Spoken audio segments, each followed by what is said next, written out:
ഭയാനഭയങ്കരമായ കൊടിയ ശിക്ഷകളുടെ സങ്കേതമായ നരകത്തിന് താഴേക്കായി വിവിധ തട്ടുകളുണ്ടെന്നും ഏറ്റവും താഴെ തട്ട് മുനാഫിഖീങ്ങൾക്ക് ഒരുക്കി വച്ചിരിക്കുന്നു എന്നും വിശുദ്ധ ഖുർആൻ വളരെ കൃത്യമായി ഓർമ്മപ്പെടുത്തുന്നുണ്ട്.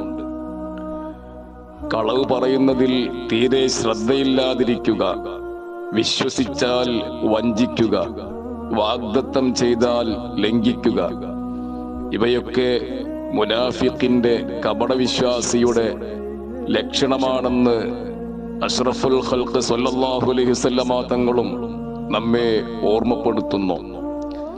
ഇനി ആത്മപരിശോധന വേണ്ടത് നമ്മുടെ ജീവിതത്തെ സംബന്ധിച്ചാണ്.